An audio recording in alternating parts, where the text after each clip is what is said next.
हम लोग ये विचार करें कि PP1, PP2, PP3 फर्स्ट और सेकंड, इन क्लासेस में बच्चे के हाथ में पेन दे ही ना, घर से बैग लाना ही ना हो। अब इनको क्या पढ़ाएं? अब वो गिनती जो उनको PP1 में उनके पीछे पड़े रहते हैं, PP2 में उनके पीछे पड़े रहते हैं, PP3 में पड़े रहते हैं, तो नहीं आती तो मैंने अब तुम्हारा रिवाइज करवा दिया, क्या बिगड़ गया तुम्हारा? इनके हाथ में पेन नहीं देना। तीसरी क्लास, चौथी क्लास, पांचवी क्लास, छठी क्लास, सातवीं क्लास, इसमें बच्चे को लिखना भी आए, पढ़ना भी आए, और पढ़ने के बाद उसमें से समझना भी आए कि इसने जो लिख रखा है इसका मतलब क्या है। अब आधे लोग ऐसे होते हैं वो पढ़ देते हैं, उन्हें पता नहीं चलता है क्या इसका मतलब, उसके ऊपर पढ़ाई का असर नहीं पड़ता। इसमें हम उनको कंसेप्ट समझाएं। पेड़ हरा क्यों दिखता है? पेड़ बरसात लाने में सहायक कैसे है? पेड़ हवा साफ करके हमारी मदद कैसे करता है? मैंने एक पेड़ बोला बस। अब बरसात की बात करेंगे। बरसात क्यों होती है? अब पानी जब हम पोछा लगाते थे वो क्यों सूख जाता है? अब छोटे बच्चे को जितने कंसेप्ट वो अपनी लाइफ में देखे, वे सभी कंसेप्ट उसको बहुत बढ़िया तरीके से सिखा दे। अब उनको कभी चिड़िया घर ले गए तो हाथी, चीता, शेर, अब उनको बार बार दिखाना, उनको कुछ चीजें अलग अलग प्रैक्टिकल करवाना, ये सब बातें दिखाना। अब जो जैसे जो है वो टॉय शॉप होती है, टॉय शॉप, अब टॉय शॉप के सारे टॉयज एक कमरे में रख दिए जाएं और उनको खेलने को मौका दिया जाए, खेलो। आज तुम्हें हाथी बनना है, हाथी ये, अब कोई भालू बनेगा, कोई बंदर बनेगा, वैसी एक्टिविटी करें। उनकी एक्टिविटी उनको टीवी पर ऐसे ये जो इंटरेक्टिव पैनल है इसके ऊपर निकाल करके दिखाएं, फिर वो वैसी एक्टिविटी करें। वो क्या खाते हैं, जंगल में कैसे रहते हैं, इस प्रकार की चीजें निकाल के दिखाएं। जंगल के आदमी कैसे रहते हैं, प्राचीन भारत में लोग कैसे रहते थे, किस प्रकार की चीजें, वो सारे कंसेप्ट उनको दिखाएं और समझाएं। यहां लिखना पढ़ना समझना सिखाएं। और 8वीं, 9वीं, 10वीं, 11वीं, 12वीं तसल्ली कर दें पढ़ाई की। बढ़िया पढ़ना भी आता हो, बढ़िया बोलना भी आता हो, खड़ा होना भी आता हो, चलना भी आता हो, रिप्रेजेंट करना भी आता हो, कोई चीजें ढूंढना भी आता हो, एक्सप्लोर करना भी आता हो। उनके अंदर इतना कॉन्फिडेंस होना चाहिए। उनको बताएं कि कनॉट प्लेस से ये सामान लेके आना है तो ये ना कहीं खो गया है। उनको सारा सोनीपत पता हो, सोनीपत के लोगों को सोनीपत पता हो, जींद के लोगों को जींद पता हो। आधे से ज्यादा तुम लोग ऐसे हो जिनको ये बातें नहीं पता थी कि बालूशाही किसकी बढ़िया है, गुलाब जामुन किसकी बढ़िया है। इसका मतलब तुम्हें शहर के बारे में कितनी बातें पता है, तुम शहर की कितनी कॉलोनियों में से गुजरे हो। जो खोजी प्रवृत्ति होनी चाहिए ना, जो बच्चों के अंदर साहस भरना चाहिए, वो सब मामला खत्म। तो बच्चों को जो है पूरी 12वीं क्लास तक यहाँ आते आते यहाँ एक पूरी अंडरस्टैंडिंग है, समझ है। फिर वो पढ़ेगा लिखेगा कुछ भी करेगा तो उसको समझ में आएगा सब कुछ। और फिर यहाँ पर पढ़ाई है, फाइनल पढ़ाई यहाँ है, पढ़ाने का काम। उनको थोड़ा कम थोड़ा ज्यादा जैसा भी रहेगा तो ये पढ़ाई इस ओरिएंटेशन पर चले। पेन चला चला करके एक लग रहा तो क्लास में यहाँ बैठा हो जो वो बैठा, उसकी उंगलियां देख लेना तुम, ऐसी उंगलियां बेचारे की, और सही से पेन ही नहीं पकड़ पाता। जिंदगी भर इसकी स्पीड नहीं बढ़ सकती, जिंदगी भर नहीं बढ़ सकती। तुम्हें अगर 5 बार मैथ करके जो स्पीड बढ़ेगी, इसका 25 बार मैथ करने के बाद स्पीड बढ़ेगी। इसका कारण क्या कि इसके माँ बाप ने और इसके टीचर्स ने बचपन में ध्यान नहीं दिया और उंगलियां मुड़ गई ऐसे।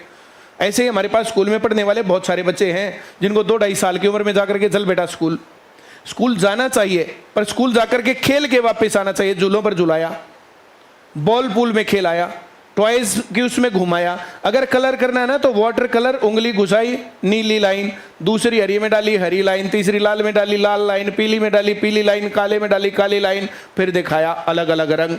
फिर उसके फोटो खींचे, बड़ा करके देखो, छोटा करके देखो, फोन यूज करना, ये करना, ये काम होना चाहिए। पूरी एक्टिविटी को फ्रेम करके घर वालों को बुला करके सारा दिखाएं कि हमने आपके बच्चों को ये सिखाया है। क्यों? क्योंकि एक धक्का का मारे ने तो बता 10 ताई गिनती भी ना आती, 10 ताई गिनती नहीं सिखानी वहाँ, और गिनती सिखानी तो ऐसे सिखानी। देखो यहाँ पर ये रहे 5 पेड़, काउंट करो 1 2 3 4 5 पेड़ गिन देगा। उसको जोड़ सिखाना है तो 5 पेड़ ये हैं, 3 पेड़ ये, टोटल काउंट कर, तब आएगा सीधी गिनती। जोड़ कहलाता है 1 2 3 4 5 और फिर 6 7 8, ये होता है सीधी गिनती जोड़। सीधी गिनती जोड़ किसको पता था तुम लोगों में से जो पढ़ गया यहाँ पर? तो जो ये स्कूल है ना, ये स्कूल जो इस प्रकार की बातें करते हैं, तो ये स्कूल उस तरीके के लेवल पर नहीं पढ़ा सकते, उस घिसी पिटी पढ़ाई से मामला गड़बड़ है। अब देश और पढ़ाई किस दौर में है, 5 बातें सुनना चाहिए तुम लोगों को, 5 बातें, ये नॉलेज है। अब पहले कुछ भी नहीं था, एक पढ़ा लिखा आदमी 4 बच्चों को पेड़ के नीचे बिठा करके पढ़ा देता। बरसात कैसे होती है, सीजन कैसे बदलते हैं, पत्ते क्यों गिरते हैं, तो ये नेचुरल पढ़ाई थी। और कुछ था ही नहीं, सिर्फ वो पढ़ाई थी, तो वे ही ज्ञानी लगेंगे। जो मैंने बोला समझ में आया? थोड़ी तेज बोलो। उसके बाद सरकारी स्कूल खुले। अब स्कूल में बिल्डिंग भी थी, टीचर भी था, 2 टीचर भी थे, तो उससे ज्यादा सिस्टमेटिक पढ़ाई हुई। पेड़ के नीचे पढ़ने वालों की संख्या खत्म हो गई, स्कूलों में पढ़ने वाले पहुंच गए। अब ये सरकारी स्कूल थे। उस टाइम पर और कुछ था ही नहीं, सिर्फ सरकारी स्कूल था, तो सरकारी स्कूल से ही कुछ भी होगा। उसके अलावा सारा क्या था, और कोई था ही नहीं, कुछ भी नहीं था। तो जितना इन्होंने पढ़ा दिया उतना ही काम चल गया। फिर ये अब क्यों पीछे हटे, प्राइवेट स्कूल आगे क्यों निकले? प्राइवेट स्कूलों ने सरकारी स्कूलों में जो कमी थी उस कमी के ऊपर ध्यान दिया और ज्यादा बेटर तरीके से पढ़ाया। उनको इंग्लिश पढ़ाना शुरू कर दिया और कुछ पढ़ा दिया। जब सरकारी स्कूलों में पढ़ते थे, कौन अंग्रेजी सिखाता था? 6ठी क्लास में हम लोगों ने 6ठी क्लास में अंग्रेजी बोलना सीखी थी। 6ठी क्लास में हम पढ़ते थे IMA बॉय, ऐसे पढ़ते थे। कलर्स नेम 6ठी क्लास में याद कर रहे थे, तो फिर इंग्लिश कैसे समझ में आएगी? हम जैसे लोग इंग्लिश में आती स्पेलिंग मिस्टेक होती तो क्यों होती है? अब मेरा ध्यान स्पेलिंग मिस्टेक पर और सही पर होता ही नहीं, मेरा ध्यान ही होता कि मैं तुम्हें कंसेप्ट कैसे समझाऊं। अब मैं कंसेप्ट पर ध्यान रखूं या स्पेलिंग गलत हो गया सही हो गया उसके ऊपर ध्यान रखूं? एक आधी स्पेलिंग गलत या ठीक हो भी गई, क्या फर्क पड़ गया? मुझे कंसेप्ट समझाना है, तुम्हें समझदार बनाना है, तुम्हें ज्ञान देना है। जब ज्ञान होगा तो फिर बाकी चीजें तुम सब कर लोगे। तो सरकारी स्कूलों से प्राइवेट स्कूल इसलिए आगे निकले। अब प्राइवेट स्कूल में पढ़ने के बाद कौन बच्चा सरकारी नौकरी लग जाएगा? पहला सवाल। सरकारी या प्राइवेट स्कूल में से पढ़ करके कौन बच्चा IIT पास कर लेगा? दूसरा सवाल। सरकारी या प्राइवेट स्कूल में से पढ़ करके कौन बच्चा नीट क्लियर करके सरकारी कॉलेज में MBBS में एडमिशन ले लेगा? और एक जो ये होते हैं ना, एक होता है रूल और दूसरा होता है एक्सेप्शन। एक्सेप्शन क्या है? तो एक्सेप्शन परिमल कुमार है। अब कोई आदमी नौकरी छोड़ करके और तैयारी करवाने लगेगा तो बहुत लोग ऐसा करते हैं, सबके सेंटर थोड़ी चलते हैं। उसके अंदर और बहुत सारी क्वालिटीज भी होनी चाहिए। एक्सेप्शन के पीछे नहीं जाना चाहिए कि कोई एक आदमी हो गया, 2 हो गए, 4 हो गए, तो वो भाई मास में कौन आदमी कहेगा कि सरकारी या प्राइवेट स्कूल में पढ़ने के बाद अच्छा करियर है?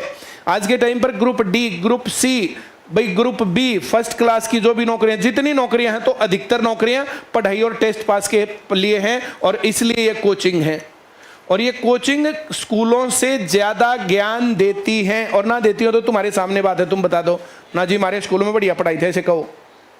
हमारे टीचर ने मैथ ज्यादा बढ़िया पढ़ा रखा था, सुनील सर से ज्यादा अच्छी साइंस तुम्हारे स्कूल में पढ़ाई गई थी, ऐसे कहो। जो मैं कह रहा हूं समझ में आ रहा है? बोलो ना। तो पढ़ाई हल्की जगह या अच्छी जगह? इसलिए ये ICS है ना, जितनी बातें मैं बोलता हूं ये सभी बातें कि बचपन में क्या करना चाहिए। मैं सारी बातें यहां बोलूंगा तो फिर कितना लंबा लेक्चर हो गया, लेकिन हिंट दे सकता हूं मैं। जो बच्चे हमारे स्कूल में पढ़ेंगे वे बाकी लोगों से बहुत ऊपर की चीज होंगे, बहुत ऊपर की चीज। हम किसी को सरकारी नौकरी लगना है तो वैसा ही बनाएंगे। कोई कितना इंटेलिजेंट हो IIT में दाखिला लेगा, उसके घर में पैसे है नहीं खाने के, तो क्या करेगा आगे जाके? वहां जाके वो डिप्रेस्ड रहेगा हमेशा। कोई गरीब आदमी तो उसको सरकारी नौकरी लग के 50,000 रुपये, 60,000 रुपये, लाख रुपए सैलरी लेकर के उसको अपना जीवन बढ़िया बनाना चाहिए। अपने बच्चों को और ऊपर का कर ले भाई। जिस माँ बाप के पास घर में खाना खिलाने के पैसे नहीं हैं और बच्चा इंटेलिजेंट है, तो उस इंटेलिजेंस को उसके ऊपर थोप करके और उसका जीवन ही बर्बाद कर दे, ये कौन सी समझदारी है? तुम्हारे माँ बाप तुम्हारे लिए सब कुछ बेस्ट करते हैं, बेस्ट। अब किसी के घर में खूब पैसे हैं और बच्चा भी इंटेलिजेंट है, करो बढ़िया कोर्स। अब घर में पैसे नहीं है भी तो एक फैक्टर है, वहां पर कैसे करोगे? वहां पर बच्चे रोज जो है एक टी शर्ट ले आओगे 2,000 रुपए का, दूसरा ले आओगे 5,000 का। एक बच्चे के पास 100 टी शर्ट पड़े हैं, तो वो गरीब आदमी वहां पर कैसे एडजस्ट करेगा उसके बीच में? अब उसको 1 किताब 2 किताब 10 किताब, ये रेफरेंस वो काम, तो वो कहाँ से करेगा? तो ऐसी जगह पर अपने बच्चे को भेज करके वो फिर डिप्रेशन का शिकार होते हैं। एक बहुत ब्रिलियंट चाइल्ड वो जो है, इसने फलाने ने ढकड़े ने, तो गलत सिलेक्शन उसका भी तो और उनके घर वालों का भी तो है। कोई आदमी गरीब है, उनके घर वाले ज्यादा पैसे नहीं लगा सकते, तो स्मॉल स्टार्ट क्यों नहीं? पहले छोटी नौकरी, फिर उससे बड़ी, फिर उससे बड़ी, फिर उससे बड़ी, फिर सबसे बड़ी। अब तुम घर वालों का, तुम लोगों को जो है सुख होना चाहिए, घर वालों का दुख होना चाहिए। अब कोई कोर्स करेगा, 1 करोड़ रुपया कोर्स करना है, MBBS पेड सीट पर 1 करोड़ रुपया कोर्स, तो घर वाले, कितने घर वालों के पास है भाई 1 करोड़ रुपए? और 1 करोड़ की MBBS करने के बाद क्या मिलेगा? 30,000 रुपए की नौकरी। फिर MD 1 करोड़, और फिर कितने की नौकरी? 50,000 रुपए की नौकरी। फिर पैसे पूरे करने के लिए जिस आदमी को जरूरत नहीं उसका भी ऑपरेशन लिखेंगे, जिस आदमी को जरूरत नहीं उसके लिए भी दवाइयां देंगे। तो फिर ये मेडिकल की पढ़ाई वरदान या अभिशाप? बात समझ में आ रही है?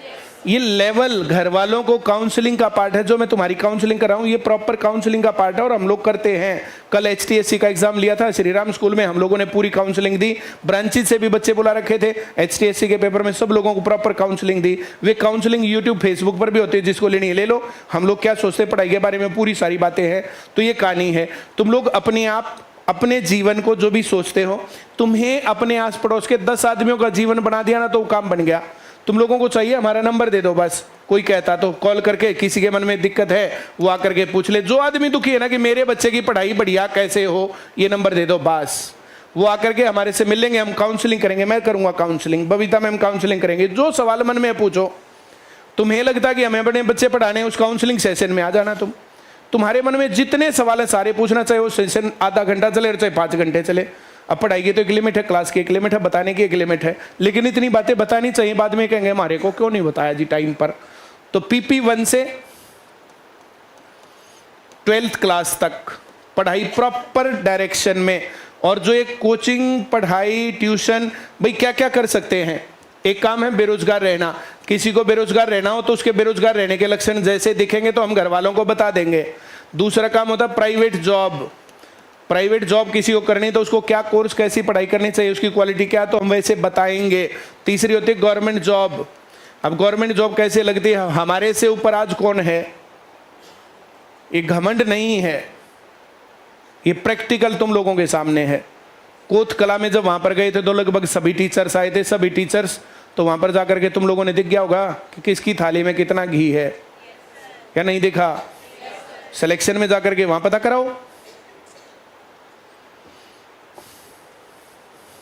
तो बेरोजगार, प्राइवेट नौकरी, सरकारी नौकरी, व्यापार, बिजनेस। अब ये कैसे करना चाहिए प्रॉपर, हम बच्चों को बचपन से सिखाते हैं। अब तुम लोगों को करना नहीं, क्यों काम कहीं की बातें करें तुम्हारे साथ। अब इसके बाद मजदूरी। अब देश में विदेश में जाकर के मजदूरी करना।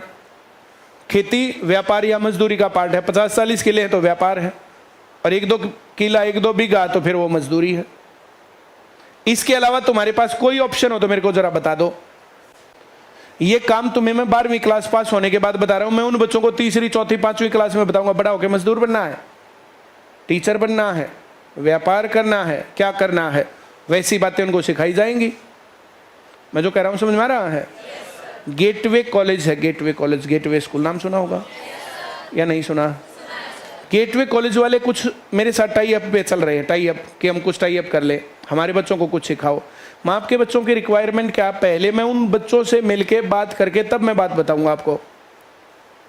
जिस आदमी का काम है 1000-2000 करोड़ रुपए का आदमी है, वो अपने बच्चे को वहां पढ़ा रहा है, तो उसको क्लर्क बन के क्या करना भाई? उसको CGL का पेपर पास करके क्या करना है? उसको ट्रिग्नोमेट्रिक कम या ज्यादा सीख करके क्या करना है? उसकी रिक्वायरमेंट अलग है।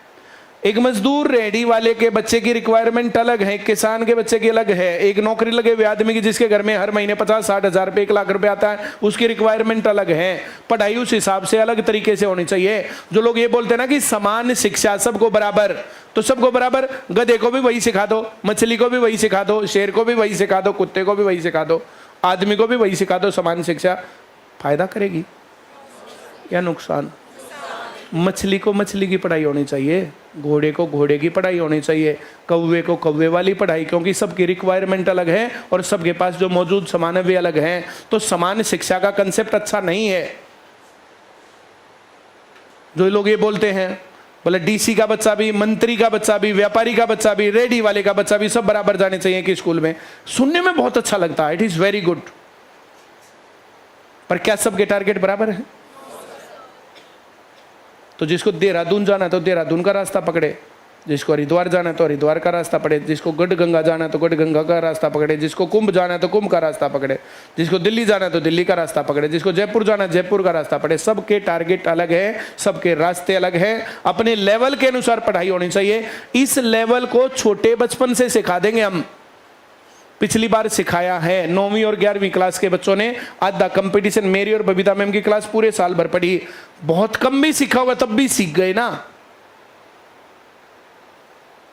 10वीं 12वीं आधे साल तक चली हमारी क्लास, फिर बोर्ड पर फोकस किया। तो आज की रिक्वायरमेंट क्या, पढ़ाई की ज़रूरत क्या, उस हिसाब से पढ़ाई करवाते हम। ये कहानी है जो मैं कह रहा हूँ, समझ में आ रहा है? और ये वहीं से आया था। सर अगर आपने स्कूल से पढ़ाना शुरू किया होता ना तो फिर हमारी 30 साल उम्र ना होती, हम भी 20 साल की उम्र में नौकरी लग जाते। 17 साल में 12वीं पास होती है, 17 साल में 12वीं पास करके कॉलेज में जाके बीए करके आगे क्या निकालोगे? बीएससी, बीकॉम, बीबीए, बीसीए क्या निकालोगे भाई? 12वीं करते आईसीएस में आए और प्राइवेट से नौकरी कर जो कर लिया। कुरुक्षेत्र यूनिवर्सिटी प्राइवेट से करवाती है, सभी लड़कियां प्राइवेट से कर सकती हैं और सभी एससी एसटी जो रिजर्व कैटेगरी वाले लोग हैं वे कर सकते हैं प्राइवेट से। बीए 1000 रुपये फीस है बस। अब जो है लड़के बच गए जनरल कैटेगरी वाले, उनको कोरस्पॉन्डेंस से करनी पड़ेगी, थोड़े पैसे ज़्यादा लगते हैं। अब ये रूल मेरे हाथ में नहीं, मेरे को मत बोलना।